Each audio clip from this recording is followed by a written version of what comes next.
You're listening to the Good Old Boys Fantasy Football Podcast. Now here's your hosts, Kevin, Derek, and Alex. All right, welcome in, ladies and gentlemen, to another episode of the Good Old Boys Fantasy Football Podcast. I am Derek, and joined as always by your co-host, Kevin. Kevin, how are we doing tonight? I'm doing all right, man. It's a little surreal that this is the last Friday in October. Yes. Like the next time we do this particular show, it will be November. And I don't know.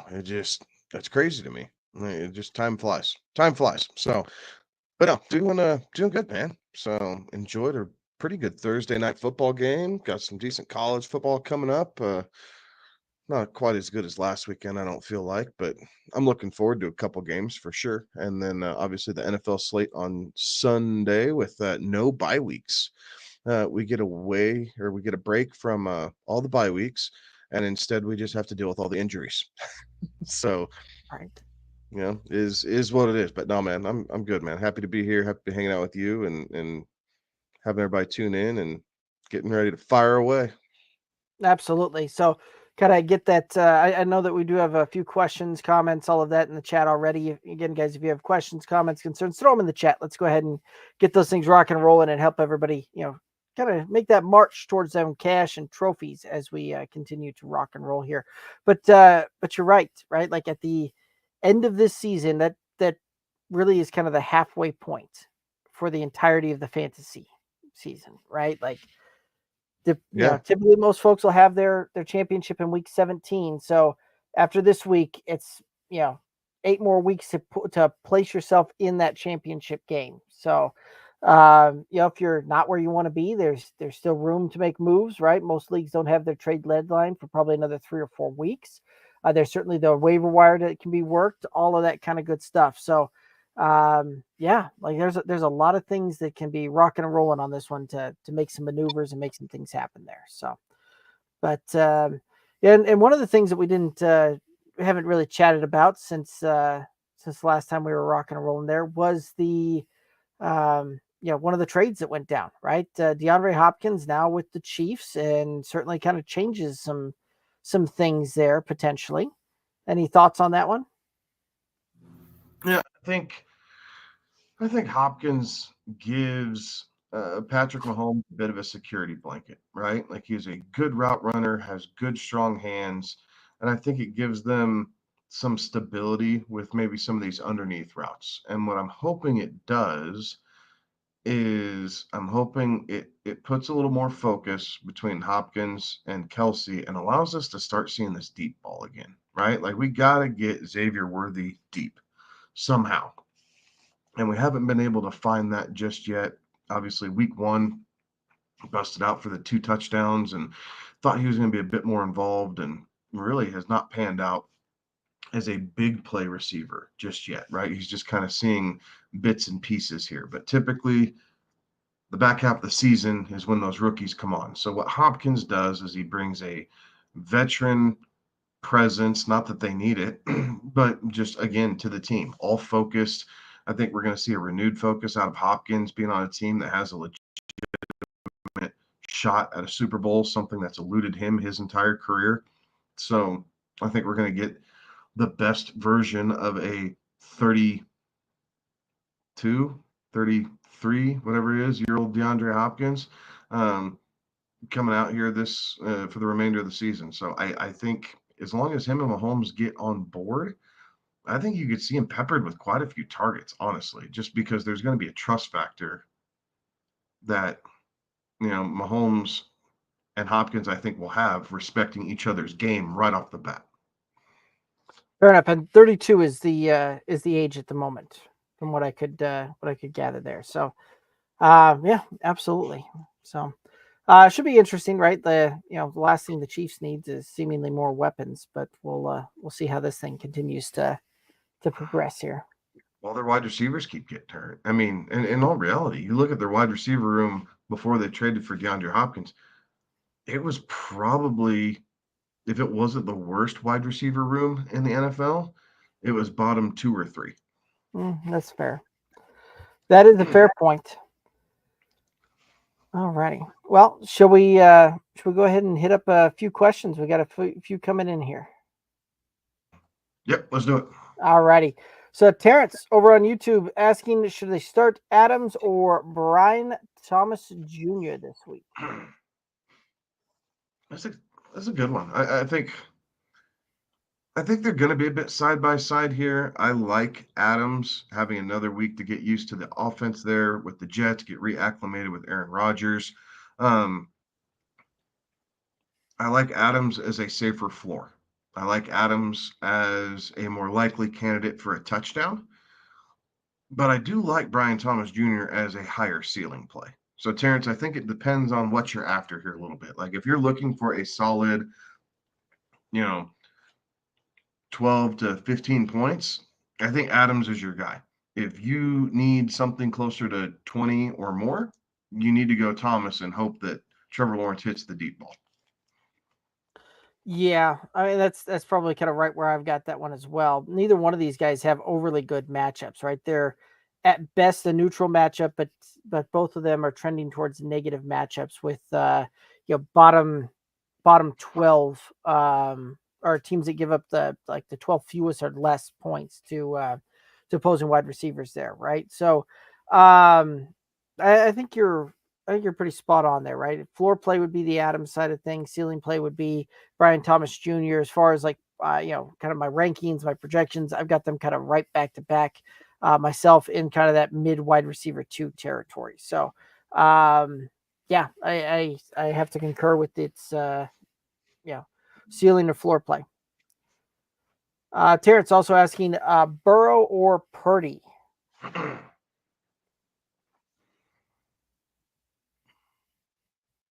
I'm going Burrow. I like the fact that his weapons are healthy. Debo's dinged up. Ayuk's out for the season.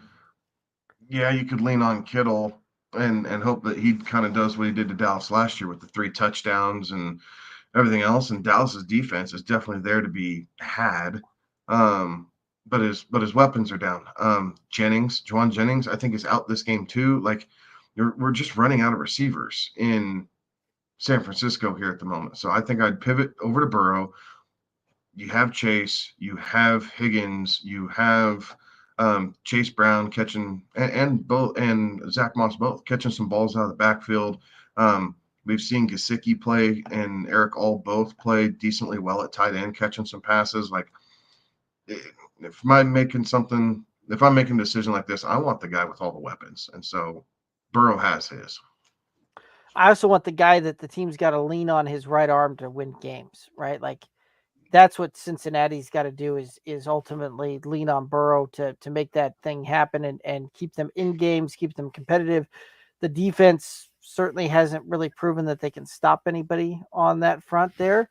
And this very well could turn into a bit of a shootout between Cincinnati and Philadelphia. So I do think that Burrow has the better both floor and ceiling play in this one. So I like it. Terrence saying that he traded Cooper, JMO, and Tua for Nico Collins. Wide receivers Chase, Kupp, Nico, Adams, Thomas Jr. I like that. Yeah.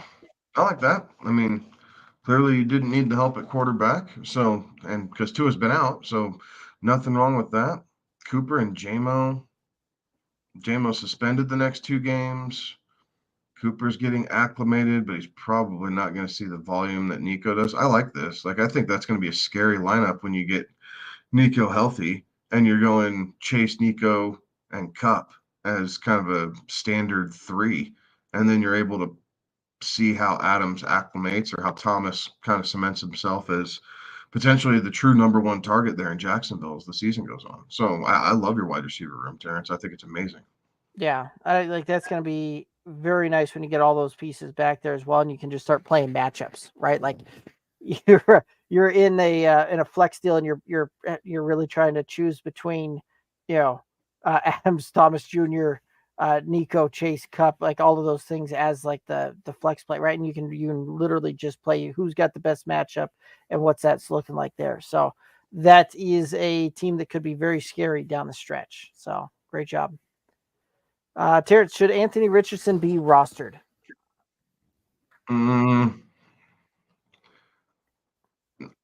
I don't think so. I mean, obviously, 2 quarterback leagues, yes, you have to. Single quarterback leagues, you kind of have one of 2 versions of single quarterback leagues.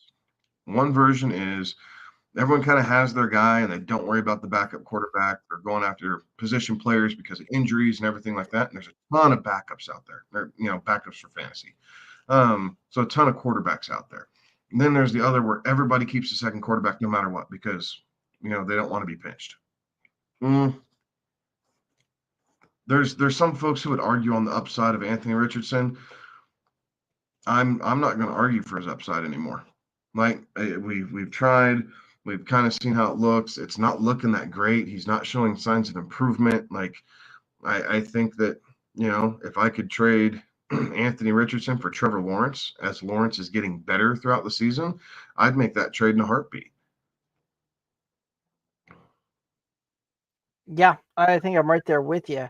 Rest of the season, I'm probably seeing Anthony Richardson. Like the upside just certainly isn't there anymore, right? Like just not seeing it. And I think at this point I probably have Anthony Richardson QB 20 rest of the season. Like this isn't even high end QB 2 that I'm looking at here. This is back end type of QB 2. And that's kind of where I'm seeing this one, right? So I wouldn't bother rostering him, unless of course you're in kind of one of those situations that Kevin talked about where you have there's not anything available on the waiver wire there to go and pick up should you need to start a second quarterback there. But that's kind of Okay, how let's exercise real quick, right? We got some time. Yep. We're going to start low, right? We'll work our way up because I think I know where you're going to sit on a lot of this. Jameis Winston. If J-Mo is the guy in Cleveland going forward, do you want Jameis or do you want Richardson going forward? I want a guy that's thrown for 5,000 yards in a season. Okay. Matt Stafford. I'll take Stafford. Hell yes. Both of his weapons back now? Yes. Matt Stafford's probably on your waiver wire, Terrence. So if you want a number 2 quarterback, Stafford's a guy that you could go after. Okay. Russell Wilson. He had a good first week in Pittsburgh.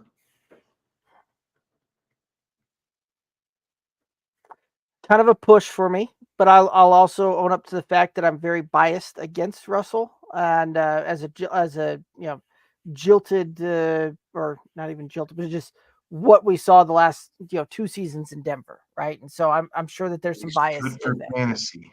It's true. So his all right, physical production on the field is not nearly as good, but somehow those fantasy numbers keep coming in. All right, I'll take Russ. Begrudgingly, I'll take Russ. Okay, Trevor Lawrence. I think I'd still take Lawrence. Okay, I'd agree with that. Bo Nix. That one there, it's tough for me to be like, yay, let's go out there and do this. But he's been putting together some good performances, especially kind of the last 3 weeks. He's strung together some decent performances. That offense seems to be improving. As much as I don't want to say it, I think I might take Bo Nix. Like that one's a tough one. So I'd take Bo this week, but then he has the Ravens and Chiefs back to back, and I don't want any part of Bo. Yeah, that's fair. Like, so I think you're right. I think it's like, how do I want to ride that out? Like Bo this week against the Panthers? Yeah, I'll take Bo. The next 2 weeks down the road, Ravens, Chiefs back to back. That's kind of ugly to me. Like, even though the Ravens have been giving it up through the air, I don't think that I don't know that Bo's ready for that playoff caliber Super Bowl aspiration competition just yet. Right. So I don't know. I mean, so there you kind of have it, right? I mean, everybody else I think is obviously better. Like, at least to me, like I'd clearly take Geno. I'd clearly take Tua. I'd clearly take Baker, even with being down Chris Godwin and Mike Evans being out for the next 3 games at least. I'd still take Baker because they're going to have to throw the ball. What about Drake May? Like that's the one that I kind of like go, that could go either way for me. Honestly, I'd take a flyer on May. The kid's put up Okay. touchdowns. Like his first 2 games, he's had the best first couple games of his career out of any of the quarterbacks in this draft class. It's true. Right? We went 3 weeks before we saw any of the other quarterbacks throw a touchdown. Drake May steps out there and throws 5 in the first 2. Right. Well, and he's delivered top 10 performances both of the last 2 weeks. This week, I don't know that I necessarily want that against that Jets defense, but and yes, I get the Jets defense is kind of returned to the middle a little bit with Salah not there, but there's still some good pieces, and they get some pass rushing help, and so yeah, this week I wouldn't want them, but next week Tennessee, Chicago a little bit tougher there, but then LA, Miami, Indianapolis, like. I like Dre's legs too. Like he's Yes. sneaky. He's a good scrambling quarterback. He gets you sneaky good yards. Bo Nix has been doing the same thing. Look at his rushing yards. Like these guys aren't necessarily thought of as running quarterbacks, right? They're not Jaden Daniels. They're not Lamar Jackson. They're not Kyler Murray. They're not but Anthony Richardson. they're not Anthony Richardson as far as legs go, but both of their arms are better. Like they're technically sound more so than Richardson, but they're getting you more rushing yards than Patrick Mahomes, Kirk Cousins, Jared Goff, Tua.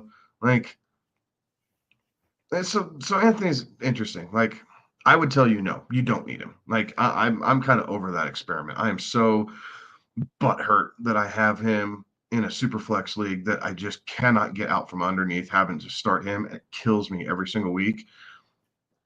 So I'm over the Anthony Richardson experiment. As far as I'm concerned, he is now on my do not draft list. I'm not messing with this guy anymore. Yeah. So, and then Terrence asking kickers, Aubrey or Harrison this week? Oh, Buckner. Go Harrison Buckner. Yeah. Yeah, I think matchup's good. They're kicking in a dome. That would be the way I'd roll with that one as well. Binkin over on YouTube, giving us some pumpkin emojis. I like it. Saying, "What's up, fellas?" Happy Halloween. Alrighty, and then Binkin asking, "How do you guys feel about all the hype around Tua and company? Personally, they're not sold on the Dolphins completely turning everything around in one game. What about you?" Well, I don't know if I'm sold on it, but I'm sure hopeful for it because I have just enough Tyreek Hill shares between Best Ball and some of my more high-priced leagues that I need Tyreek to get back. So I'm not saying that I'm buying it, but I'm really hopeful for it, at least to make Tyreek relevant. Like I don't need 50 points out of Tyreek Hill, but I'd love to actually get like 17 points out of the guy. Mm-hmm. And if he breaks 20, I think I might just like do a backflip. Like at this point, like these last few weeks have been brutal. Like 2 points, 2 points, 1 point, 0 point, 5 point. I mean, it's just been garbage. And you really haven't had a whole lot of better options to pivot to. So, yeah, I'm hoping Tyreek gets back. I'm hoping it makes life a little bit better for Achane, catching balls out of the backfield, getting it into space. Like, so, again, I'm not saying that I'm buying it, but I am going to say that I really need it. So I am hopeful for it. Right. And at this point too, right? Like, this is one of those that on like the Tuesday show, we had a lot of questions about, do I go with Tua? Do I not go with Tua? Some of that. And like, my answer there really hasn't changed much from that one, right? Even though that we're now, he's clear, he's ready to go. This is a guy that I'm looking to probably be more in a upper end QB2 territory, more so than seeing him return in week 8 as QB1 for fantasy, right? Like, so this is one of those that it certainly has the weapons there, certainly will have the plays and everything else. And McDaniel will have things schemed up to be able to get the ball out of the hands, get it quick, get the offense staying on schedule and just moving the ball down the field. So I don't know that I would start Tua in a fantasy quarterback spot unless absolutely desperate. But I do think that we're going to see enough of the return of some of these weapons that they could have some relevant pieces for fantasy, right? Like, Yeah, it wouldn't surprise me to see Tyreek in that 12-13 range. Yeah. I'm trying to think. Okay, here's the hot take. Tua will have more fantasy points than Patrick Mahomes this week.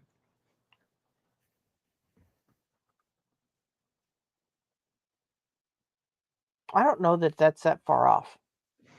But I'm just saying, like, if that's what but it sounds dirty, It does. right?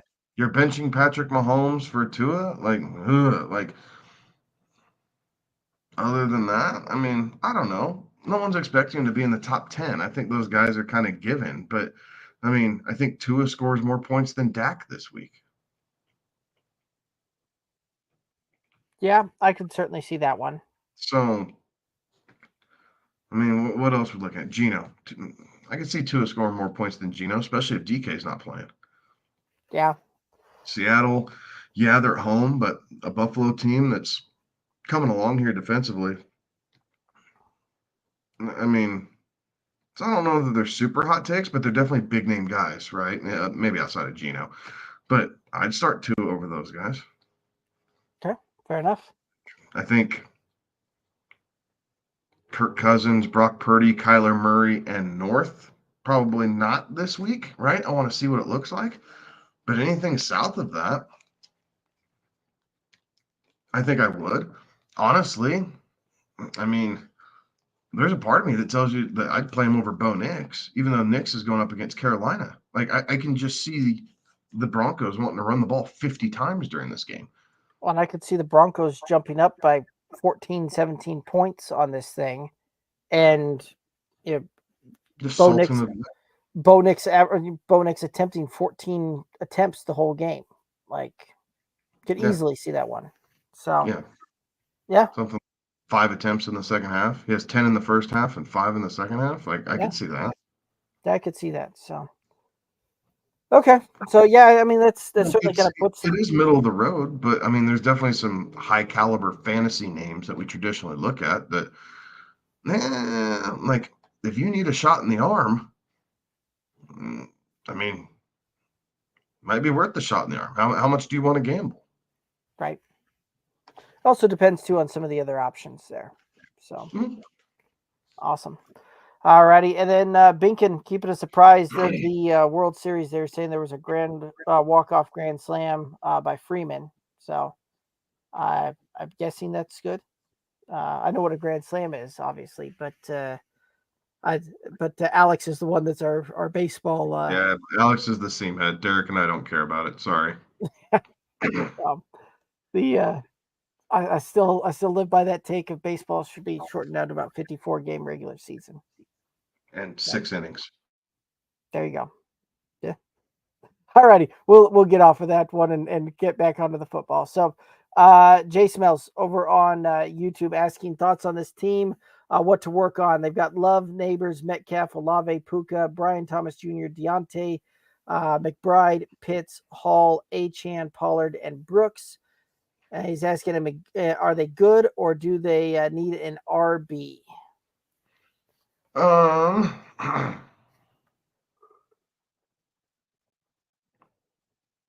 think you're okay. Like, I wouldn't say that you need an RB. Like, if you can flip Deontay Johnson for like a Ramondre Stevenson, because you're not going to play Deontay anymore. Right? Now that Puka's back, you're going to Neighbors, he's in. Puka, he's automatically in. You're going to play Hall and Achane every week, regardless. So then you're just looking for a flex play, right? And then you're just playing matchups between Pollard, Metcalf, Olave, Brian Thomas Jr. Like, you have McBride over Pitts. Like, dude, your team's stacked. So I wouldn't say that you need a running back by any stretch. But if you wanted to look at a running back, I mean, obviously Deontay probably needs to get healthy, but I'd look at flipping him for like a Ramondre, just as a body to have in case something happens. Breece Hall has a week 12 bye, I believe, right? So it's just kind of being able to have an option that late in the season in case Brooks isn't up and dominating touches there in Carolina. So, but overall, dude, great job assembling this team. I really like the way it looks. Yeah, I like it as well. Binkin saying the Colts are 4-3 somehow, but you got to think AR will somewhat get it together at least for the next month or so. If it's a 12-man team, that they would hold on to it. I mean, You can. Again, and part of it depends on what's out there. If your league's stashing quarterbacks, then yeah, you probably need to hold on to them. But if you can go out to the waiver wire and you can grab, again, like a Matt Stafford, Aaron Rodgers, as dirty as that sounds, Aaron Rodgers, now that he has Adams and Garrett Wilson, like I have more faith in the old wily veteran than I do the young up and coming kid who can't hit a crossing route. right. That's over the last, over the last few weeks. I mean, shoot, you look at his passing.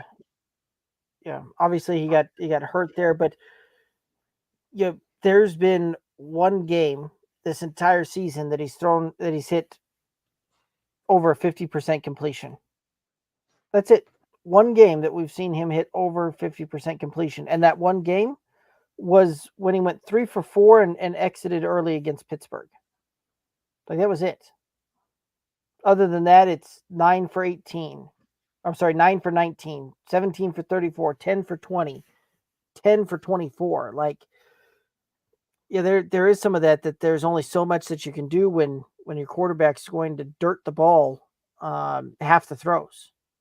Like that's not a way to sustain drives or much less try and win games. Like that's got to come from other places, defense, special teams stepping up, doing things like that. Like, yeah. If he was touchdowns, right? If he was getting touchdowns, I think you deal with it and you figure the yards will come. But he's really not even getting that, right? Like he has 4 touchdowns on the year. Again, yes, I know he missed 2.5, really 3 full games, but still, it's not that he's lighting it up. I mean, 170, 180 total yards last game against a Miami team that lost their third quarterback during the game. Like they should have been able to just kind of do whatever they wanted to at that point and couldn't get it done. Right. So I don't know. I'm not the believer. I'm just not. Sorry. Alrighty. And Millie Mills chiming in saying, "What's up, fellas?" Binkin saying, "What's up, Millie?"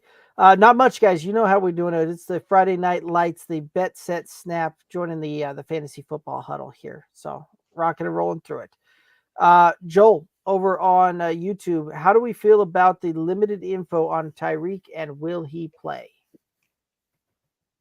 I'm thinking Tyreek does play. I'm thinking they're reporting it because they have to report it.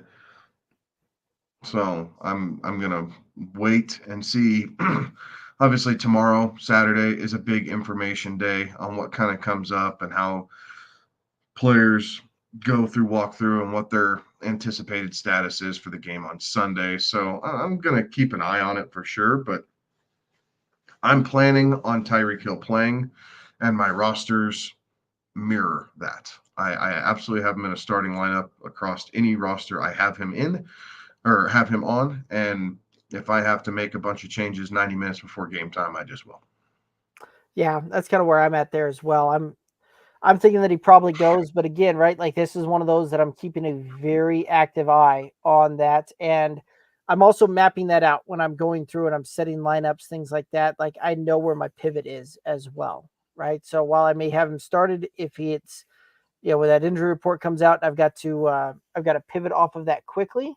I already know where I'm going with that one and what I'm doing. So at that point I wouldn't necessarily worry. I wouldn't have to worry much about that one. So Millie Mills asking to pick 2 for flex: Reed, Mooney, Coleman, Najee, Ramondre.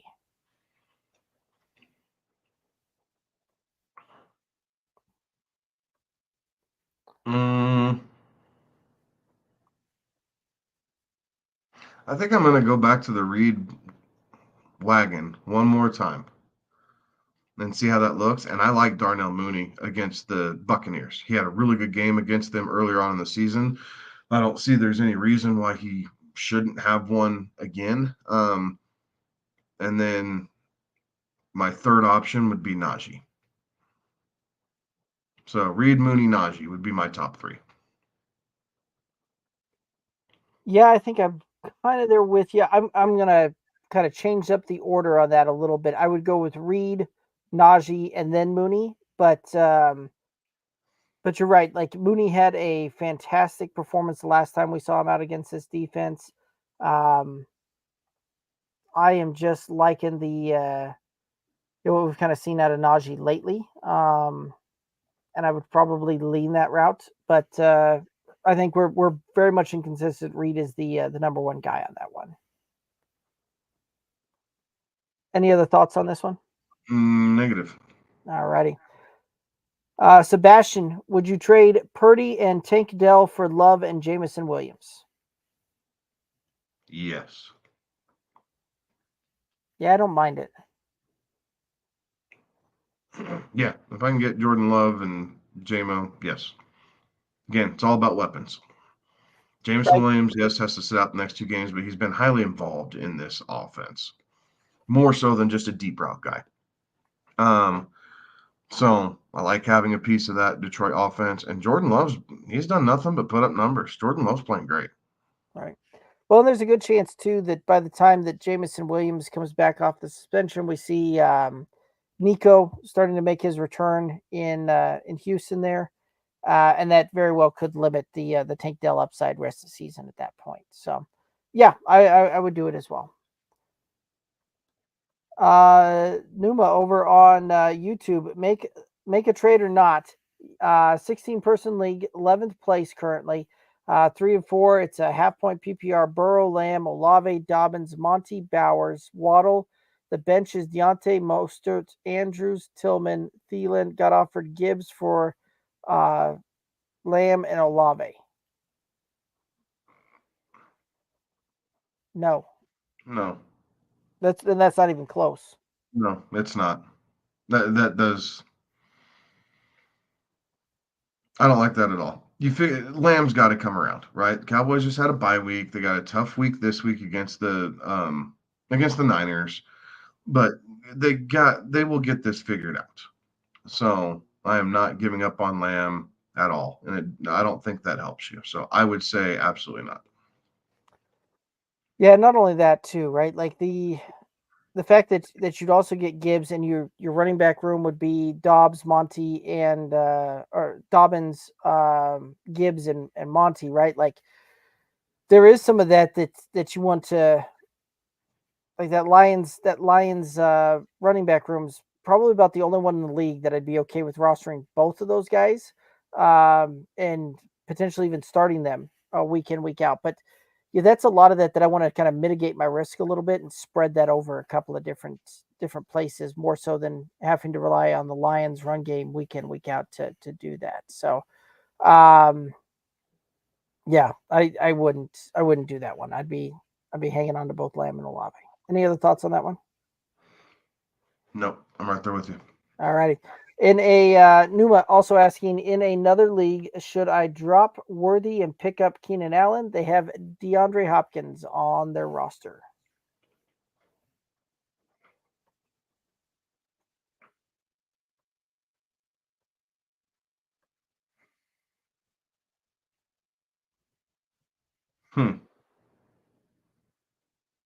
Drop Worthy, pick up Keenan Allen. I guess it depends on what you're after, right? Keenan Allen is not the same Keenan Allen he was with the Chargers as far as being hyper targeted and kind of force fed the ball. He is being targeted when he is clearly the open guy, but DJ Moore is the alpha there in Chicago at the moment. Now, as far as Worthy goes,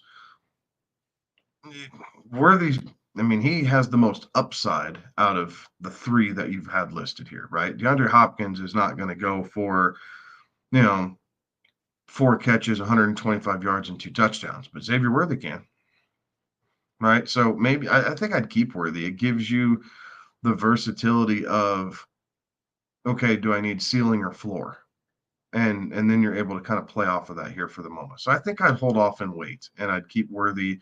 Let's see what this offense looks like. I think Worthy's probably gonna have a smash game against the Broncos. He's that type of player that Denver seems to struggle with a little bit. So I think they'll get him in some interesting spots now that some focus is going to be on D-Hop, and it's not just kind of random guys lining up on the outside. So I think I'm holding on to Worthy, even though they're both Chiefs. I think it gives you a nice pivot between floor and ceiling just instantly. Yeah. Yeah, I think I'm right there with you. I'll just co-sign.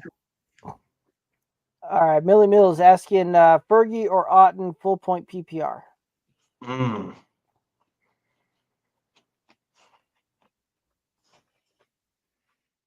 going Otten this week.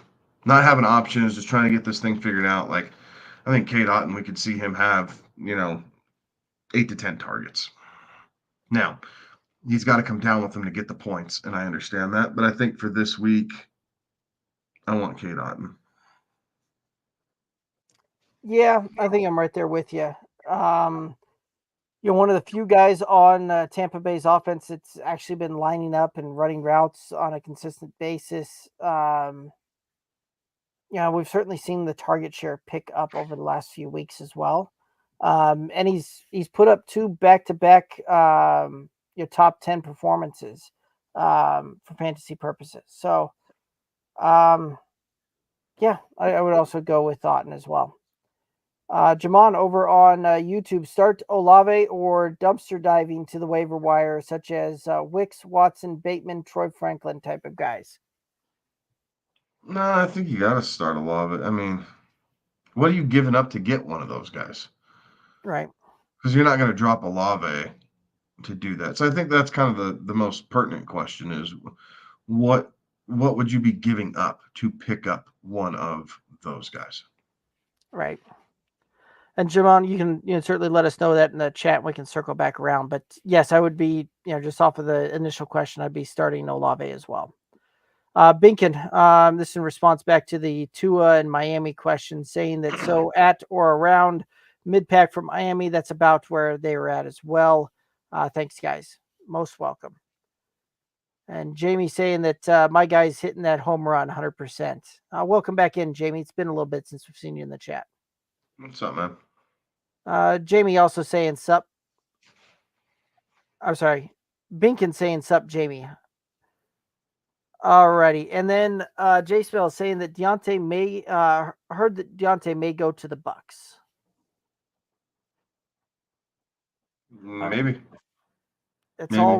all rumor mill until it happens at that point. And so I tend to go more on the information at hand than the speculation on some of that. So there is some of that, though. If you do think that that's going to help him out, things like that, that could certainly, kind of rock and roll that. But at this time, that's not necessarily the case. Alrighty. Beacon, saying that I'm not sure what JS means. So Just saying. Just there you go. I'm just saying with AR, it can only get better for him. I'm not saying by a lot, but it can't get any worse, can it? Well, I don't know. 10 for 24. I'm sure that we could see him go 10 for 30. Throw a couple of interceptions in there, fumble,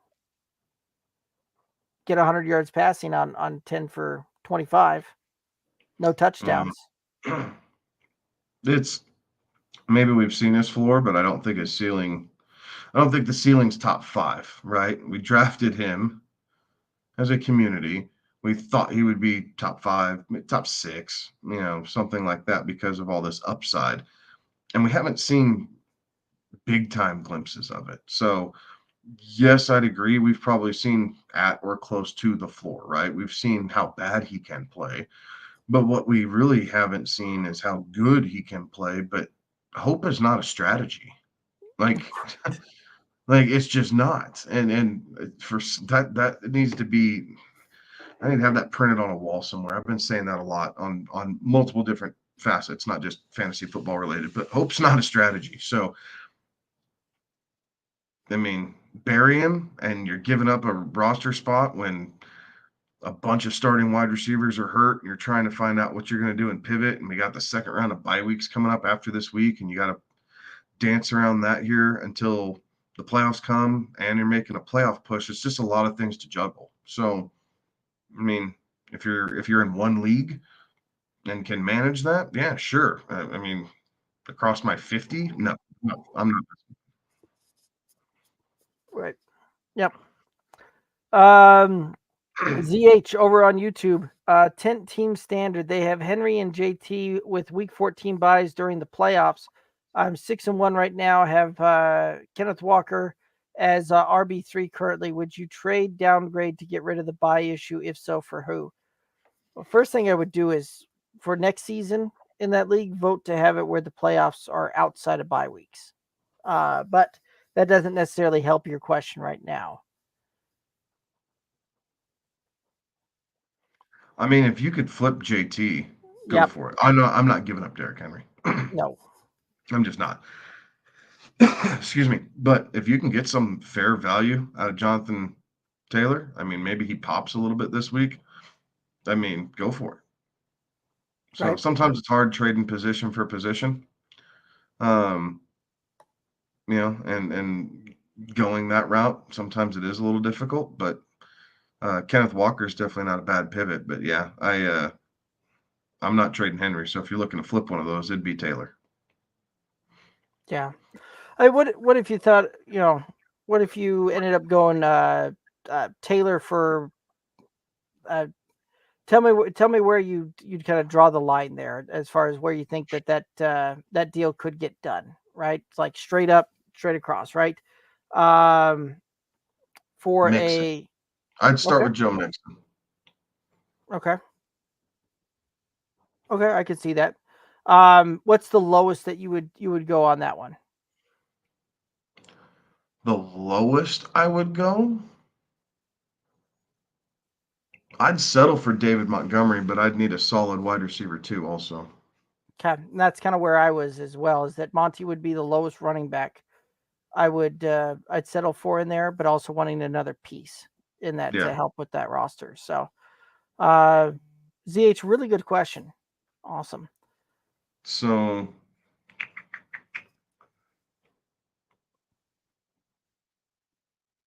looking through here. Yeah, and Taylor's rest of season schedule sucks. Right. So Taylor's not a bad piece to try and flip. I mean, Achane and a lighter piece, a flex type piece. Right. Again, trying to play off the upside, right? So looking at that possibility, but I'd sure start with Mixon. The way he's playing right now is really good, and he is clearly the bell cow back there in Houston. So see what you maybe can do. Right. I mean, what if say you went with the Monty, right? Like wide receiver wise, would like a Zay Flowers, Jalen Waddle, like stop me when we get to that point. Amari Cooper. Okay.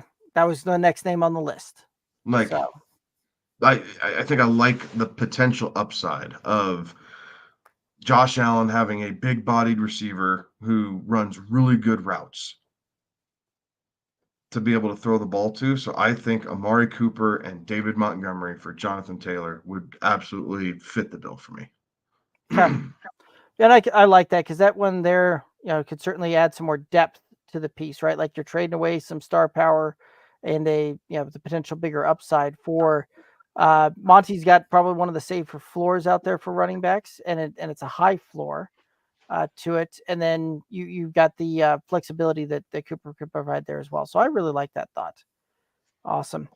All righty, Chandler over on YouTube. Should I make any moves with my team? It's a 12-team full point PPR, 6-point passing touchdowns. QBs are Purdy and Rodgers. The running backs are CMC, Bijan, Henry, Pacheco, and Brooks. Wide receivers are Diggs, Evans, Debo, Dobbs, and Myers. There's some moves right there. And the tight ends are Ingram and Goddard.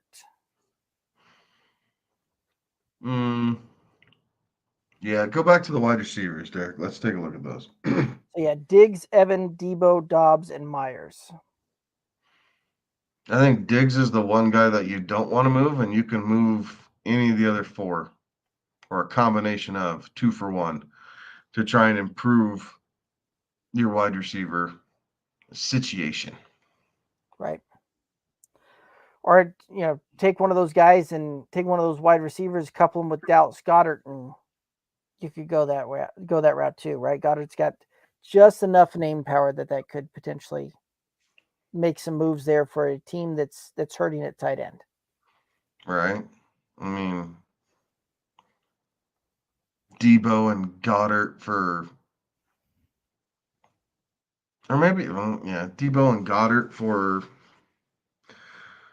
what would I sign off on? Puka, Okay. or Cooper Cup. Right. Either one of those Rams receivers. I would put a Devontae Adams in that realm. Terry McLaurin. Yeah, you could look at that too, for sure. So I think you're kind of stuck with Myers. I don't think you're going to really get anybody to bite off on him.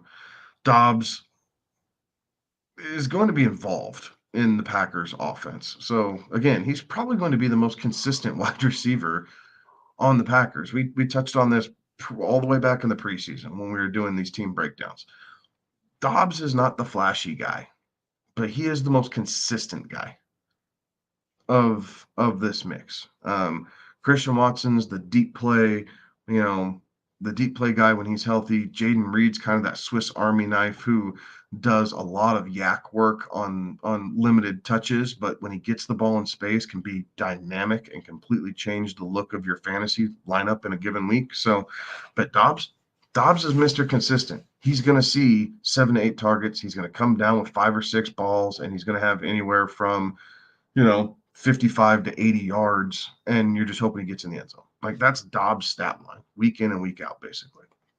Yeah. So he complains, and then he gets 2 touchdowns and that kind of thing. But right. But yeah, so I think that's where you're kind of looking for the tight end side of things. I mean, Evan Ingram doesn't have a terrible playoff schedule. Njoku's really interesting now, honestly. Right. Just because they've traded away Amari Cooper. They're going to have to get him involved. Nick Chubb's obviously around, so they're going to be focused on Nick a little bit more than some of the pass catchers. So I think David Njoku is kind of an interesting thought. Maybe you can do a Jacoby Myers and Dallas Goedert or Evan Ingram, right, for David Njoku, or do a Dobbs and Goddard and see what that looks like for like Jake Ferguson.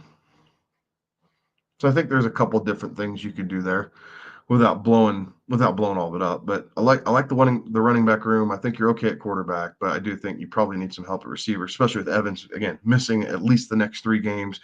Debo's been dinged up a little bit. It's a situation that if I can get out of it, I want out of it.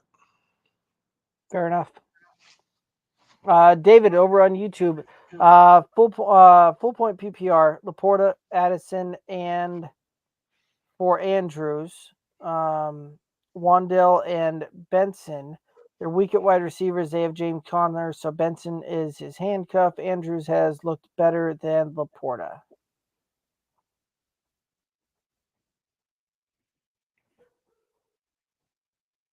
But I don't understand. If you're weak at wide receiver, why are you giving up Addison?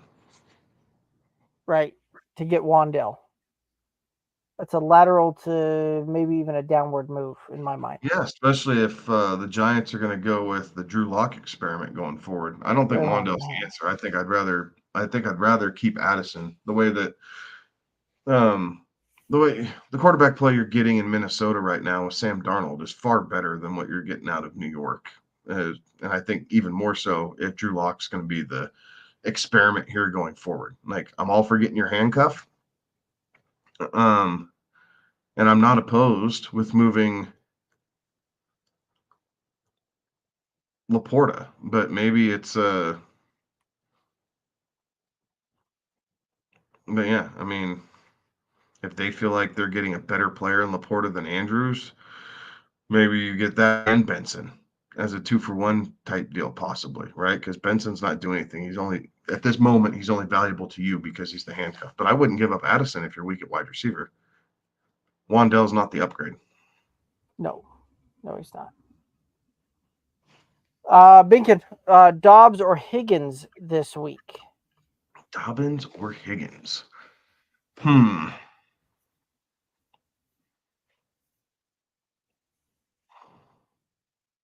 initial thought is Higgins, but I'm going through my list here.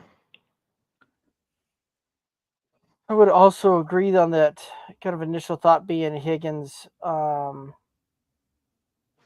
it's a good one.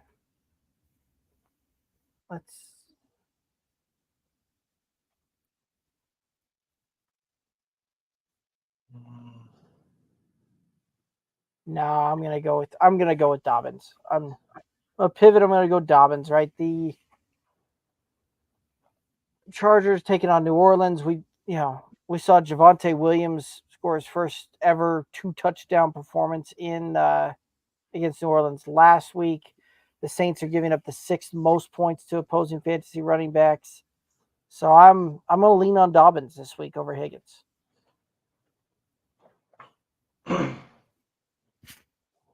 I tell you that Betting Pros has their fantasy projection set up the exact same. So if it's full point PPR, I think I'm going to lean Higgins. If it's half point or standard, I think I lean Dobbins. Okay, fair enough.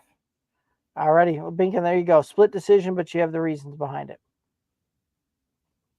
Millie Mills saying Jordan Love needs to stop throwing INTs, though it's hurting his fantasy points. Yeah, it is. But I mean, hell, look at Jalen Hurts last year. He threw a crap ton of interceptions and still finished as QB 2 or 3. I mean, the interceptions don't help for sure, and they're frustrating. But yes, I mean, we've seen. I mean, shoot, worse outputs. Jameson Winston was electric for fantasy when he was in the 30-30 club. 30-30 club? Yes, like there's still a path, even with throwing a bunch of interceptions, for quarterbacks to finish top 5, top 6. But and Love's still learning how to play quarterback too, right? I mean, he's been a pro for multiple years, and yes, got the big contract, but he has a season and a half of starting experience. That is it. Like, he has basically the same amount of starting experience as CJ Stroud. Yeah. But, yeah. I mean, almost to the game. Like, it's okay. Yeah. Matt saying Millie. Okay. Jamie saying Hopkins wants to get a Super Bowl ring. Don't we all? And then Jamie saying, "What up, dudes?" Not much, Jamie. What's you up, know how man? we doing it. So I'm glad our boy Chubb's back. Yes. Alrighty. And then Kalini over on YouTube asking, do you think Higgins, Flower, Debo will play this week?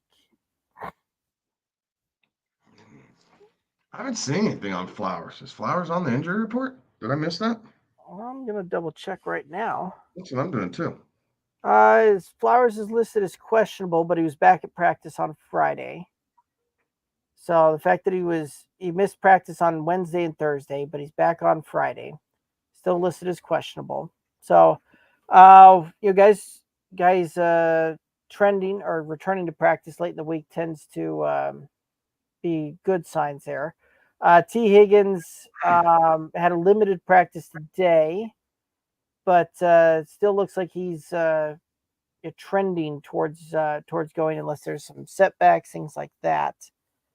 I don't think Debo's going this week. I'm I still don't trying to think find Debo's going to go this week either. I mean, Flowers is kind of the unknown about this, right? We know how kind of weird this pneumonia thing was with Debo, and it's hard to, you can't breathe, right? Like, so even if Debo plays, I think his reps are going to be limited. Higgins is weird with injuries, right? Like, I want to say Higgins will play because it's a contract year, but we've seen Higgins miss like crazy time for seemingly minor injuries. Again, we are not the physician, so we can't say for sure. But it feels like from the fantasy community that Higgins will sit his way through a little nick more so than other players will. So So yeah, I mean that's tough. I think I agree with Derek though. Debo's the one I feel least confident about. Zay Flowers is interesting, but do they need him this week? Like also, even if Flowers is out there, I mean, I just don't know. I don't know that you need Zay Flowers to beat Cleveland. Like, you have Bateman, who's kind of stepped up a little bit. You have Andrews and Likely. You still have King Henry. Like, I just don't know that you need Flowers against Cleveland. So, again, he might play, but in a limited role. If Higgins plays, he's going to be full. Like, there will not be a pitch count for Higgins. Either one of the other two, they could very well be on a pitch count, make things challenging for you. fair enough. Cat for Life saying, gentlemen. Good evening, sir. And then Cat for Life asking the question: need 2 wide receivers, Dell, McMillan, Smith, or Tolbert? It's a good one. Devonta Smith. That's what I'm assuming. That's what I'm assuming as well. I'm assuming that so as well. He's the must start. Yep. Out of this group.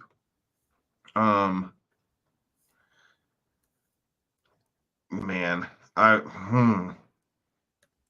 like the sneaky ability of McMillan. And trying to figure out how he fits into this offense, especially if he slides into that kind of Chris Godwin role in the slot. I think there's some opportunity there for him, but it's at the unknown. So if you're looking for more of a sure thing, I'd go Smith and Dell. If you want to walk on the wild side for 1 week, I'd go Smith and McMillan. Yeah. Tolbert, I'm not messing with Tolbert. I'm really not touching any of these Cowboys against the Niners. They got to show it to me now. Like, unless you're CeeDee Lamb, you have to show it to me. Fair enough. I'd also agree as well, right? Like, yes, we think Dell had a disastrous performance for fantasy last week. But I think there's also some of that we'll see him get some manufactured touches. I think that we'll see him, certainly get force fed here a little bit this particular week. So, just kind of how some of those things rebound there. So I do think that Smith and Dell are certainly the safer side, but I would certainly see that upside shot with McMillan. Jamie asking, did you know that it's National Tight Ends Days this Sunday? National Tight Ends Day was celebrated every fourth Sunday of October. Started as a joke by George Kittle in 2018. Now honors the key role tight ends play in football. So I did know this. Yep. Unfortunately, I don't care. Like, if your name's not Brock Bowers or Trey McBride, George Kittle's been up there. He's had a pretty good year today, so he's probably in that list of top 3. You're all waiver wire streaming fodder at the moment for me. None of them have been consistent enough. None of them have lived up to the draft capital. The Laporta's bust. Now, we were saying regression, but we did not see this type of regression, right? Like, we still thought Laporta would be a very good option. We just didn't like having to take him in the 3rd round of a draft. And at least I'm not going to speak for Derek. I did not see this much regression coming, but Laporta has not been very fun to have at all. Kelsey is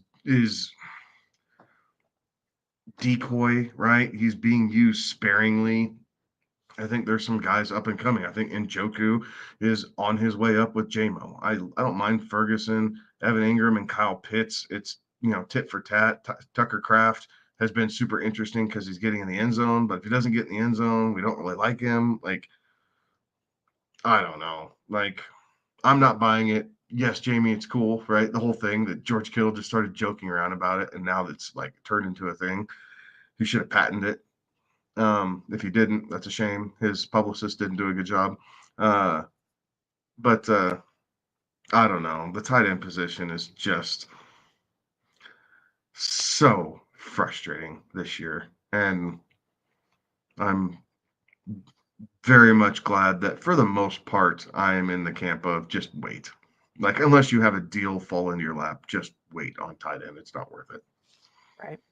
To piggyback off of that as well, George Kittle typically has really good fantasy performances on National Tight End Day. So, certainly worth a start there if you've got him. Over under 1.5 touchdowns against the Cowboys. Oh. Yeah, last time that those two met up and played, George Kittle had himself a game. Yeah, he had 5 catches over 100 yards and 3 touchdowns. Right. So, I think we see him get one for sure. The two, you know what? Yeah, we'll go on the overside. We'll say the overside. two. Okay. We'll go That's 2 fun, tutties. right? I mean, because most props are going to have him at half a touchdown, and I agree with you, Derek. I think Kittle absolutely gets in the end zone this week. Yeah, that I want to see if he's got the prop that if he wears that shirt again this season, and then gets fined for it again. So, right.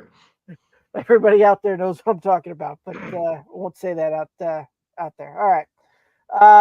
Cat for Life asking Fant or Freiermuth. I'm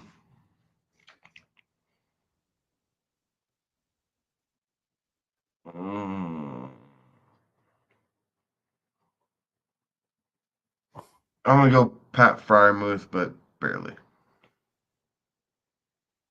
Yeah, I'll be right there with you.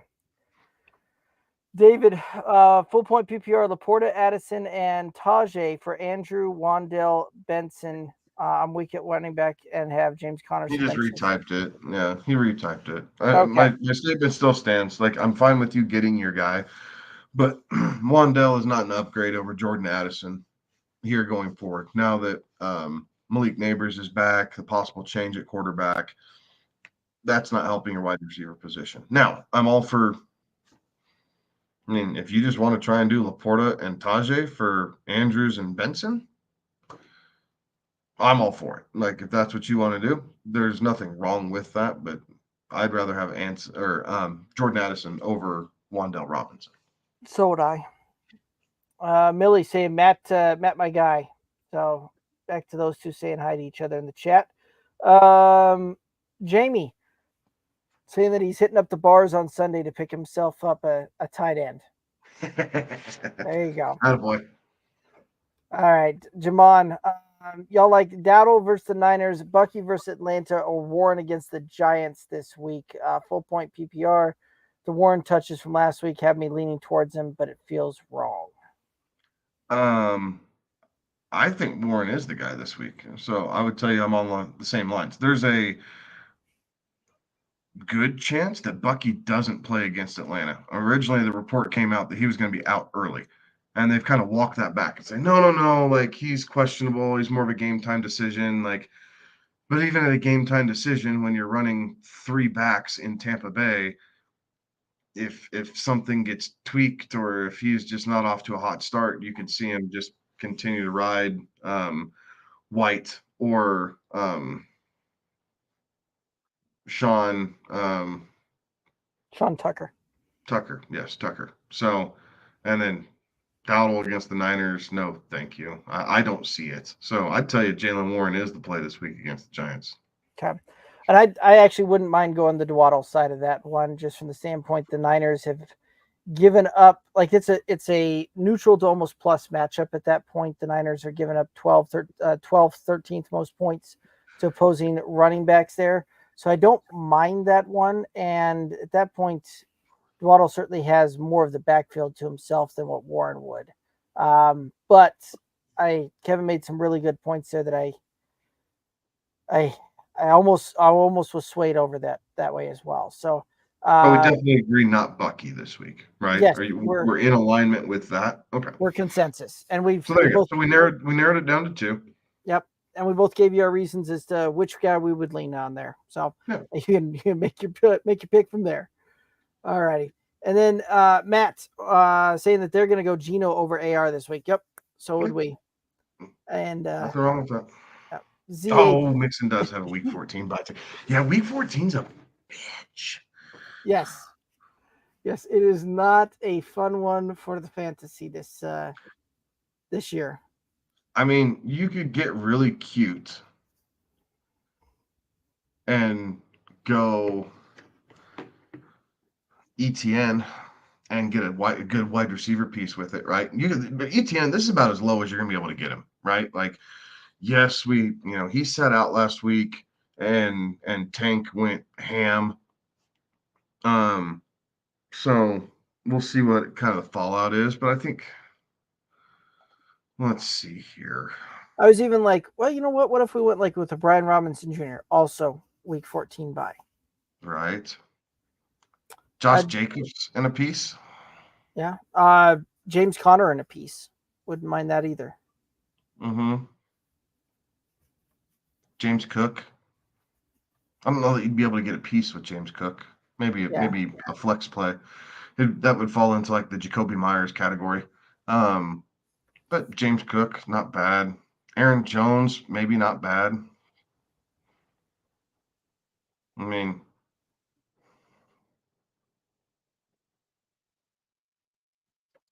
yeah. Like Alvin Kamara doesn't have a bye that week either, but I just certainly has been slowing down on this one, and it seems like every week there's a different injury that pops up for him on the injury report. right. So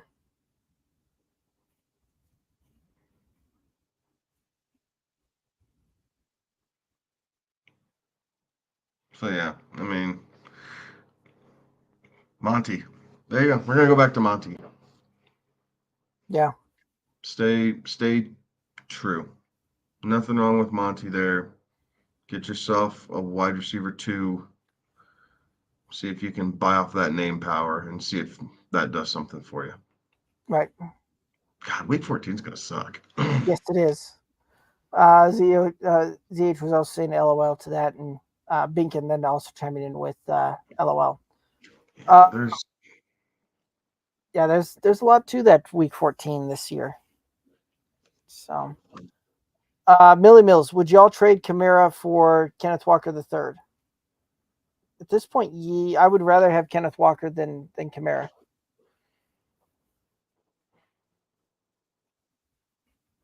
Yeah, cosign. I think I'd rather have that. The team, the offensive situations on both teams kind of laying up for it a bit better. Yeah. So, Jamon at Millie would probably look at the schedule to decide, but without looking, prefer Kenneth Walker over Kamara right now. So Jamon saying similar things there, right? That they prefer that way as well. This is where the NFL frustrates me. In general, there's only 4 teams there's 2 teams with a bye in week 9, right? Week 8, nobody. So nobody in week 8, 2 in week 9, 4 in weeks 10 and 11. Week 12 has 6, and week 14 has 6. None in 13. Why are we doing this? This is dumb. You don't need to have any of these teams in week 14.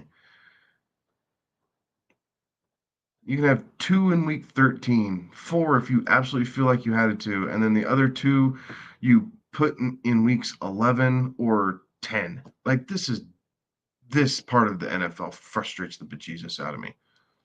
They make so much money off the fantasy community, and they couldn't throw us a bone. We're just going to have random weeks where all these teams play. Who cares? Yeah. Or So. if they were smart, you rotate it and you do it 4 weeks at a crack and you do it by division. There, your bye weeks are done in 8 weeks. Each division gets a week off. Right. Like, Yeah.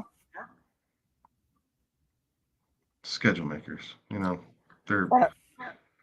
And then you can just run it 5 through 18. But isn't week 13 also like I don't care.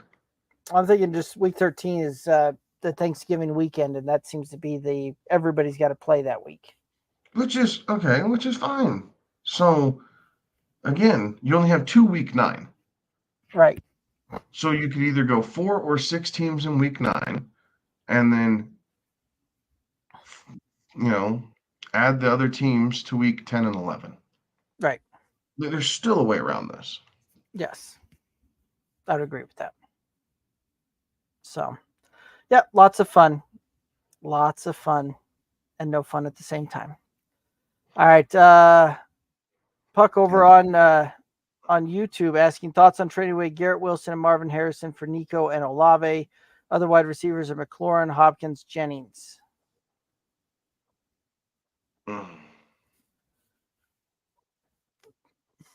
I don't know that I do this. I don't know that I would either. I think this Harrison thing will click. I do. I know we've been really frustrated with him, but Garrett Wilson is now going to see, he is not going to see number one coverage all the time. Like, it is going to be split between him and Hopkins. So he'll have plenty of opportunities. Marvin Harrison, right now they're running so much of his stuff as like post corner or, just down the line running go routes. Once they diversify his route tree a little bit, I'm hoping it's coming up. Marvin Harrison will come back around here a little bit. So I would hold on here a little bit because I think the combination of Wilson and Harrison is greater than Nico and Olave, and mainly because Olave just doesn't have quarterback support. Right. Well, and even when he does have quarterback support, it is highly frustrating to be an Olave manager. Speaking from experience on that one. So, I mean, at that point, once Nico comes back, Olave is going to be flex consideration more so. Like McLaurin and Nico probably would be wide receivers 1 and 2. So, yeah, I'm right there with you. I would not do this one. And they're saying it's a 10-person redraft. Yeah, I would still stick with Garrett Wilson and Marvin Harrison. Matt over on YouTube. Hey, what's your thoughts on their fantasy team? Gino, AR, 15, Hall, Kamara, Bucky, Rico, Tank, Brooks, Lamb, AJ Brown, London, Worthy, Ingram, Laporta. Any ideas, suggestions for improvements, trades?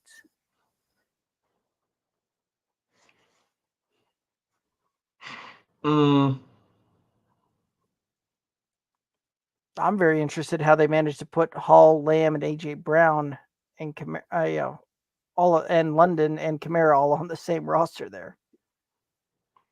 Kamara was going late in drafts, though. I could see how they did that. Fair enough. I remember him sneaking up there at the very end, I guess is more what I'm thinking there. See package. I'd see if you could package Laporta and Kamara together and upgrade at running back. Yeah. I think there's enough name power there by itself that you might be able to do that. Right. Go out and get a Mixon. Kenneth Walker. Gibbs, yeah. So I like it. Something like that. But yeah, I mean, other than that, quarterback is probably the weakest overall position. Just that is what it is. And there's nothing wrong. You waited on quarterback and here you go, but continue to hammer that waiver wire and see what shows up. Again, I really like Matt Stafford. Now that his weapons are back, I think Matt Stafford could have a nice little push here at the end of the year. Right. And it's one of those two that, Gino, while certainly doesn't necessarily have the sexy name there, all of that, still QB6 out there on the season. So he's been very startable and week in, week out for your fantasy roster. And that's true too. That is very true. So Parayko over on YouTube asking, trade Mahomes plus Brees or Kyron for Jaden Daniels, Pollards, and Neighbors. Redraft Superflex wide receiver 1 now is Jefferson, and the other QBs are Anthony Richardson and Jameis Winston. They're 2 and 5. Can't decide which running back to trade. Trade would also be agreed to after this week.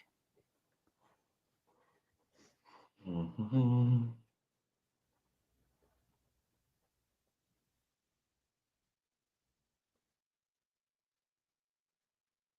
I don't mind it.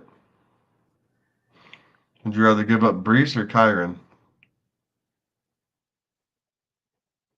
Man, I think the fact that Puka and Cup are back only help Kyron out at this point. The point where teams will be forced to do a little bit of things different. And Kyron's been very good season long, even with 10 that. straight games with a touchdown. Like, I mean, he's on a tear. Right. I think I would actually lean on the Kyron side over the Brees side on this one. Yeah, I think the two of them are in very similar situations at the moment, right? Kind of, for lack of a better term, new wide receiver rooms, right? Puka and Cup being back is a little bit different than Devontae Adams coming over, but I think both teams have a true 1-2 combination at receiver that's really, really good. To be able to kind of support them and not have the safeties drop in on them. They both catch passes out of the backfield. I think where I would rather keep Kyron is the Rams offense seems to move a little bit better when all their players are available. The Jets at times still stay stagnant, right? And I think it just kind of goes down to which team do you trust to get to 30 points more often?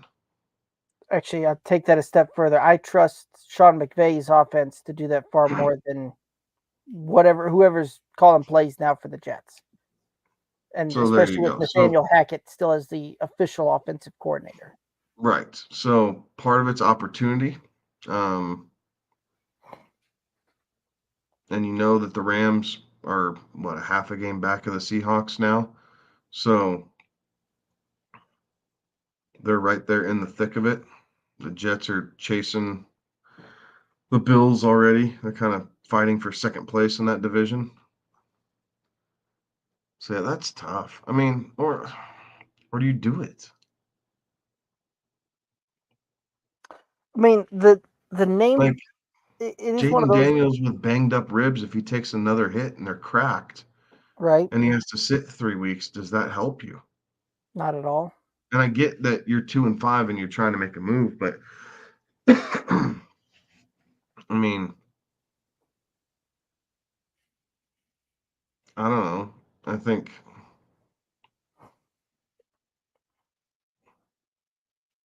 again, I don't know. If you're upset with Mahomes, that's fine, but maybe you go Mahomes all the way down to a Stafford and a piece, and you try and help yourself out that way, Yeah. right? Mahomes still carries name power, and some people can't get away with it. So I try and understand. Do you have a Chiefs fan in your fantasy football league? And if you do, offer Mahomes, see what you can get. Right. Because I don't know. I think I like having that 1-2 punch at running back, and Jefferson's having a really good year too, right? So you have a nice little trio of skill position players that I don't think looks nearly as nice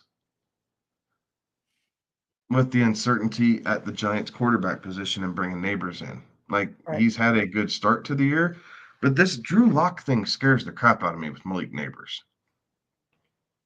If this is going to be a real thing that Dayball's floating out there, it really does worry me. Yeah. So I don't know. Trade down. See if you can get Sam Darnold. See if you can get Kirk Cousins. Matt Stafford. Who Gino. else?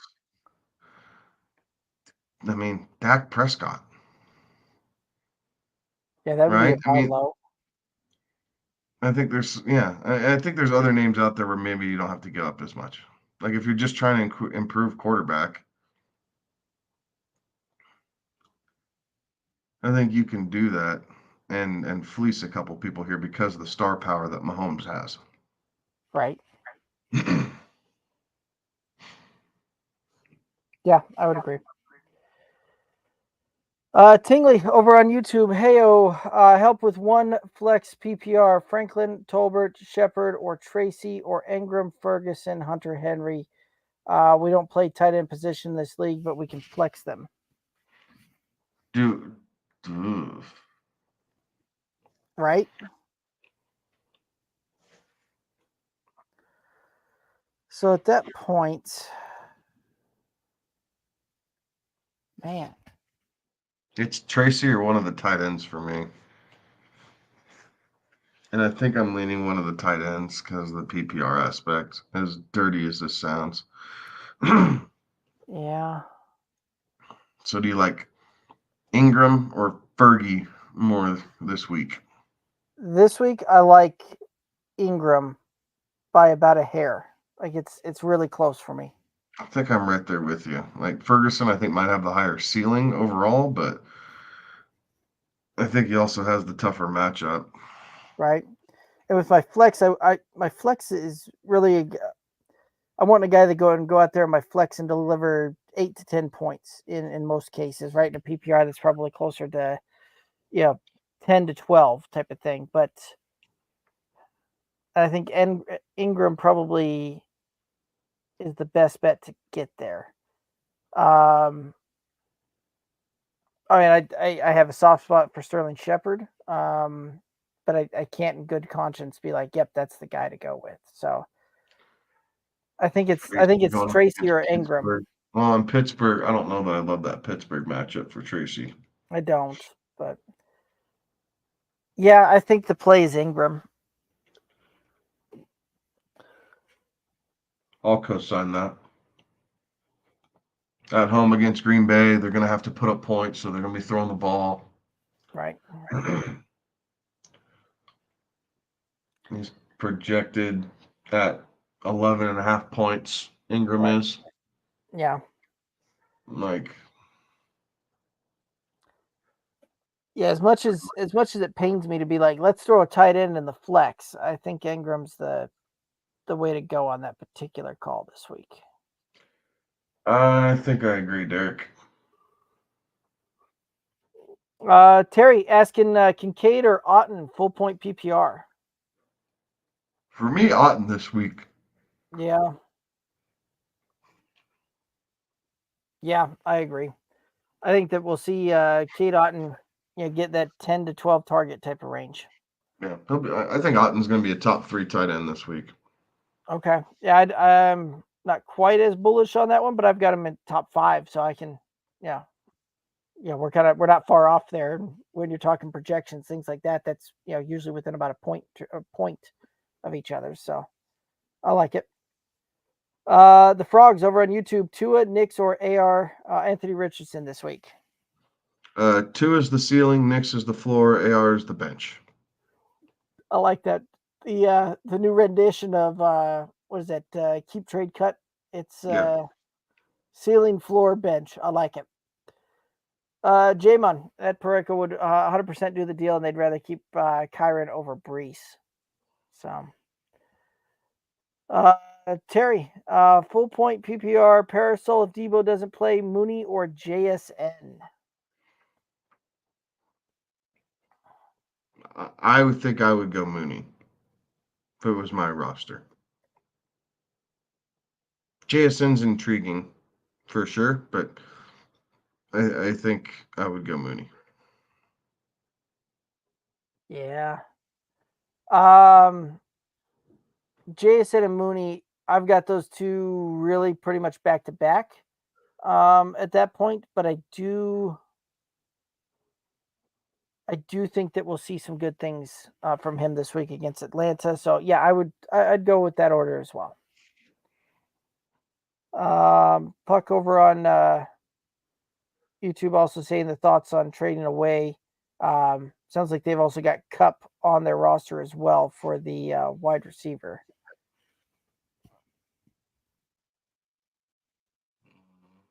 Well, if that's the case, I'm definitely not doing it now. All right. Like, if you have Cup to pair in with that, I'll play Garrett Wilson and Cup, and then you're just playing flex matchups between McLaurin and Harrison. Right. Yeah, I'd agree with that. Big boy Curdy over on YouTube. Should I trade Terry McLaurin for James Conner? If you need help at running back, I don't hate this. Like, I think it's a pretty fair deal. Right. So if you're struggling at running back and you need kind of a solid running back too, I have no problem trading McLaurin for James Conner if you feel like it's going to benefit your starting lineup to be able to make a push here to get ready for the playoffs. I'm all for it, man. So, yeah, I would agree with that. Pareco, I know, or Binkin saying that Pareco, there's no way that they would move one of those RB. They'd counter something different and hold on to both Brees and Kyron. Yeah, I could get it. I at this point, I like what you said earlier about that. Wouldn't go that way out, but see if I couldn't use the name power of Mahomes to potentially try and get a different quarterback in a piece. Millie Mill saying, I don't know, y'all. I ain't really feeling the Kamara for Kenneth Walker offer. I'm gonna try and push for Gibbs instead. All right, there's Yeah. nothing wrong with that. Yeah. I mean, I've got those two probably in about the same tier going forward. Personally, I'd rather have the Kenneth Walker side of things over the Jahmyr Gibbs, but again, that's just one of those that I think Kenneth Walker will put up a few more points at the end of the season. But if Jahmyr Gibbs the flavor, I don't see anything wrong with that either. Any other thoughts on that one? Nope, go son. Binkin, right? Neighbors might not be as good moving forward with the quarterback in that offense. And also, there's no way now, maybe hold on to, with D-Hops there, hold on to Mahomes.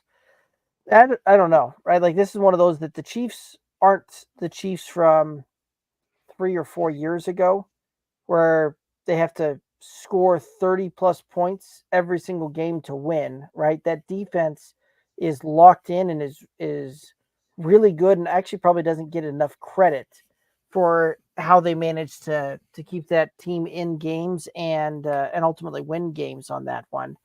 To the point where I don't know that D-Hop's coming over is going to drastically change the the trajectory of Mahomes on the season, right? Like I don't see it.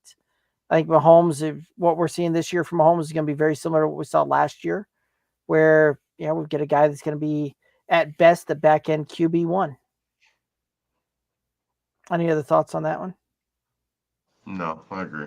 Yeah, and I know you went pretty well in depth on that Neighbors and the quarterback move there, so we'll let that one ride. 10-team full point PPR. By the way, it made 2 key trades for Hall and Kamara recently. Okay, I like it. I was back to that roster that we were saying was stacked earlier. Binkin, pancakes or waffles? Just straight off the griddle, not doing anything with them, waffles. I like pancakes because you get some more versatility. You can do all sorts of different things with toppings and mix-ins and everything else with pancakes. So I tend to lean that direction.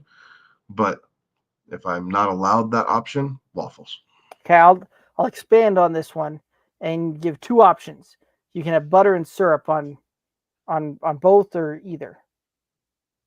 Yeah. If it's just, that's what I'm saying, but just butter and syrup. But I like being able to add chocolate chips or blueberries or pecans or, doing some different things. Waffles, it's hard, right? Because everything's compressed and they have those little pockets and it doesn't cook as well. Looks kind of funky and you end up burning your chocolate chips and stuff. Pancakes, you don't do that. Fair enough. I'm going with waffles as well. I don't tend to put all that other stuff in my pancakes anyway. So, just do them straight up. So I'll lean on the waffles side as well. I like it. Millie Mills. Here's the team, fellas. Love, Henry, Kamara, Amon-Ra, Cup, Evans, Reed, Fergie. The bench is Mooney, Coleman, Najee, Ramadre, Otten.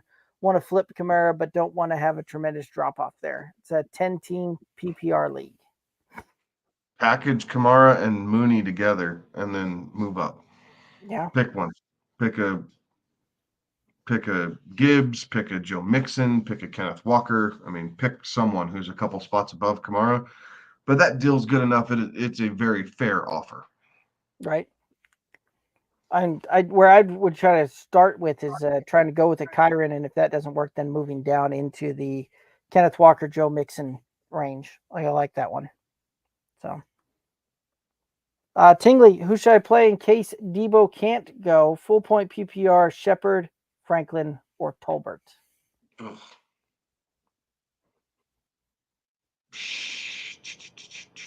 Shepard, because it's the weakest defense. Right. Technically, Franklin has the weakest defense, but There's a good chance I'm we not don't see willing more to 50 start. attempts. Yeah. Yeah, I'm not willing to start that. So, Shepard, if Debo doesn't go. Okay. Yeah, I think I'm right there with you. Arturo over on YouTube, trade Nabbers and Pickens for Gibbs. For Jamar. I'm sorry. Is that Jamar Gibbs? Okay, wow. I'm struggle busting. Jahmyr Gibbs, Jamar Chase. Yes. Trade Neighbors and Pickens for Jamar Chase. Yeah, I would. If I can get Jamar Chase, hell yeah. Cosign. Tingley over on YouTube. Do y'all like Kyler or Tua this week? Kyler. Yeah. Then when you have that type of quarterback to pivot to, I want Kyler this week so I can feel Tua out and see how this is going. And I'm not going to be upset if Tua outscores me on my bench. Like, I'm just not. It's not. There's no sense in pushing Tua when you can pivot to Kyler. Like, I'm all for Kyler. No. Jamin, waffles in PPR. I love it. Right. Terry, rest of season, Jonathan Taylor or Kamara, full point PPR. Ugh. Terry always brings the hard questions. I know. I'd tell you it's Kamara by a hair. Yeah, and a lot of that comes down to strength of schedule for me. Yeah, I'd agree. So, Terry, it's a good one. Arturo saying that they vetoed the trade. They say that it's unfair for the Nabbers and Pickens for Jamar. It's unfair for who? Right? I mean, I don't understand how. And who's vetoing the trade? The commissioner? There's nothing unfair about that trade. Neighbors is the most targeted wide receiver in the NFL year to date. And Jamar Chase has had a couple blow up weeks. That's great. But Pickens just had himself a solid game with Russell Wilson coming back. The two of them, that's a fair 2-for-1. Yeah. And I mean, this is one of those that we've seen. Yeah, if Malik Neighbors didn't miss some games in there, there's a good chance that he's up there. Yeah, he's up there as a top 10 wide receiver. Points per game. Right? Points per game. He's point not. Oh, I guess this is full point PPR. Let me adjust my look-see here. But it's probably less. Jamar's done it on less catches. Actually, at a points per game, Malik Neighbors has more points per game than Jamar Chase does at this point. Yeah, there's nothing about this that's unfair. Arturo, your commissioner is terrible, and he needs to stay out of it. Right. They're saying that maybe it's because you got Justin Jefferson and CD too. Well, you got a stacked wide receiver room, but I mean, at that point, if you're like, I don't know, I'd be asking the commissioner for very frank and very specific feedback as to why that trade is unfair. And if it's just the commissioner vetoing it, ask that the league then votes on it at that point.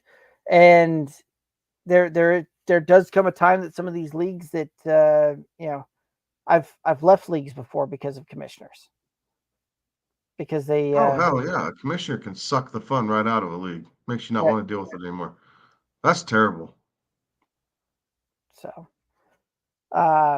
Arturo says, yeah, they're gonna send him a message. Yeah, I would absolutely like ask for very pointed feedback as to why in the world a trade that has a guy at scores the same points that scores more points per game was vetoed in a 2-for-1, and giving up another guy that's quickly on the rise that has a changing quarterback situation, and asking why that is, right? And if they give you the it's wide receiver 14 and where's Pickens at? Let's see. It's because it's wide receiver 14 and wide receiver 22 for wide receiver 1. That doesn't matter, right? Like it's that there is some of that one, the aggregate is better for the team that's trading away Jamar Chase than what they're getting. Like what they're getting is a higher points on that roster for that than what they're giving away. So I like this one. Jamin, vetoing is a form of collusion. That's, yes, it is a form of, in some regards. Vetoing should be there to prohibit trading. What do I want to do? Trading Jacoby Myers for Saquon Barkley. Like, that is a veto, right? Collusion or not, I don't care. Like, no one, that would look really bad if all you're giving up for Saquon is Jacoby Myers. But this trade right here is not collusion. And to me, good on you, man. You're making the offers, or the offers are coming into you, and you're negotiating with your league mates, and you're finding something that both parties find acceptable. Trading's hard, man. It is. Trading's difficult. And if you can find league mates like that, and that trade makes sense. Yes, I'd rather have the Jamar Chase side. But if that guy sees the value because he has Jamar Chase and then Jalen Tolbert, and he doesn't want to deal with the low of Jalen Tolbert, so he's going to go with again, like Derek was saying, the aggregate score, and realizing that if he combines Neighbors and Pickens, he's actually 6 points better per week. He's just look deeper than the surface numbers that ESPN or Yahoo or someone, like, I'm sorry for you, Arturo. That's crappy. That's just a rough situation. And actually, what I would then also do is I would ask the question very pointed out, and just ask it straight up. If it had been CD for Jamar Chase, would that have been a fair deal? Right? Because CD has 16. Malik Neighbors, wide receiver 14. If the answer is yes to the CD side of things, like that's where the commissioner has lost touch with several things out of it, right? Like that's one of those that, right? Like this is the point that you've made many times out there, that you take the names out of it and you look at the production side of it. And if CD for Jamar Chase is straight up is a fair trade in the commissioner's mind, the commissioner doesn't really understand kind of how fantasy works at that point. Like from the standpoint that the Neighbors is putting up more points per game. He's missed some time there.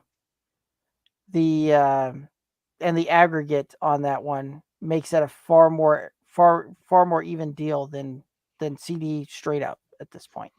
So they're relying on name power is where they're doing it, if that's the answer. Anyway, sorry, I got on my soapbox.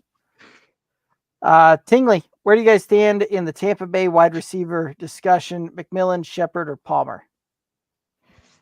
I like McMillan. Yeah. So I like that he plays played most of his college ball in the slot, so I think he kind of fits right into partial role there that Chris Godwin was doing.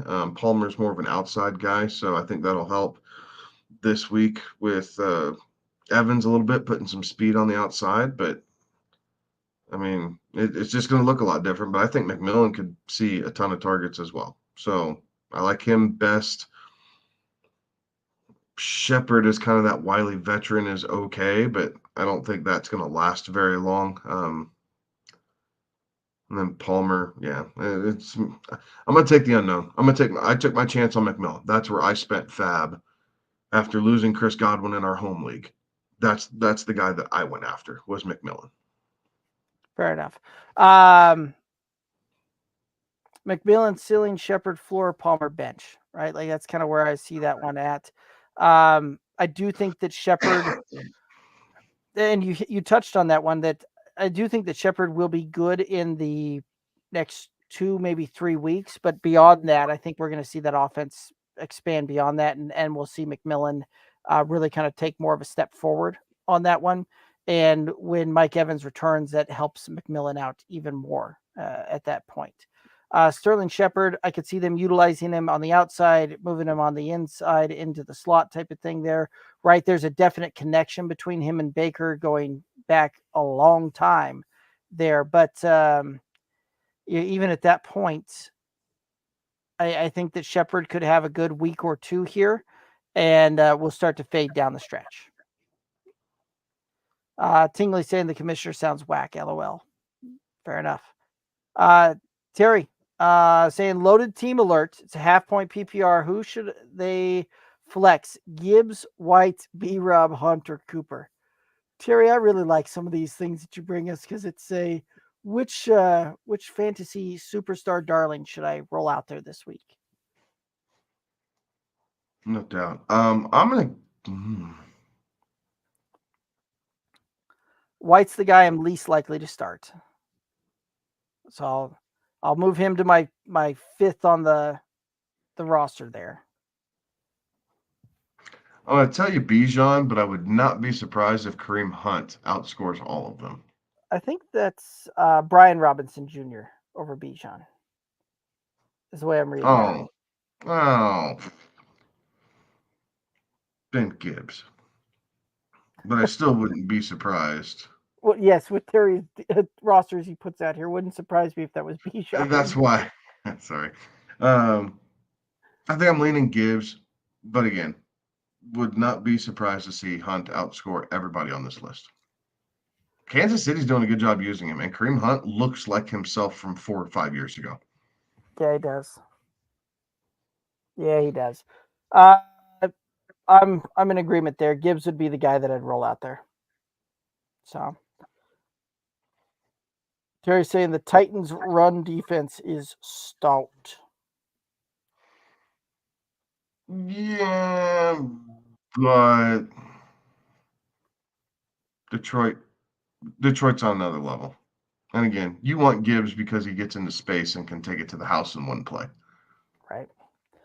And while the Titans defense has been stout, it isn't world class type of stout at this point, right? Like, yes, they give up the 10th fewest points to opposing fantasy running backs.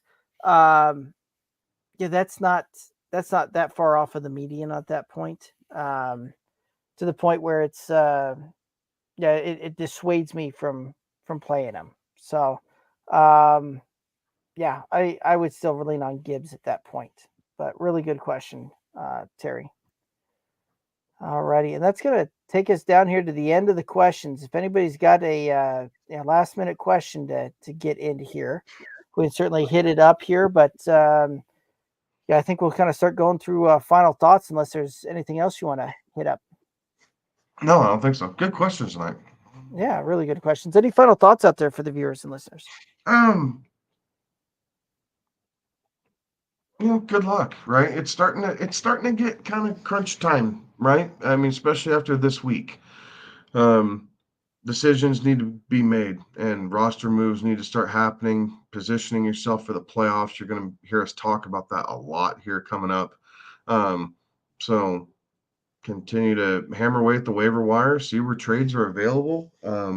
Anything to help improve. But as we saw here, absolutely take a peek at what your playoff schedule looks like, right? If your playoffs start in week 14, don't get caught with 2 running backs that play week 14. Like, that was a really good question. Got to find a way to move off of that and help yourself.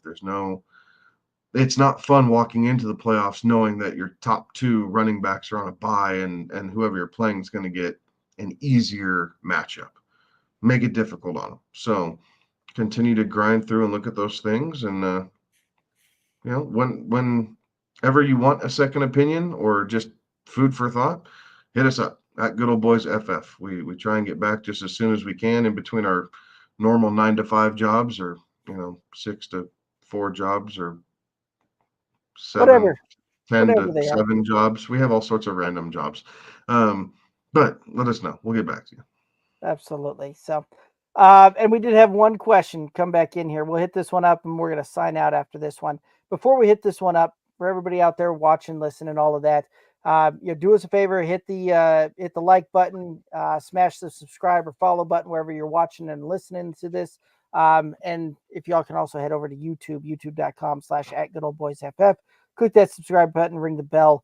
Really helps support the independent podcast. All right. Jason's question over on the YouTube: Sutton, Pittman, or Wan'Dale Robinson this week?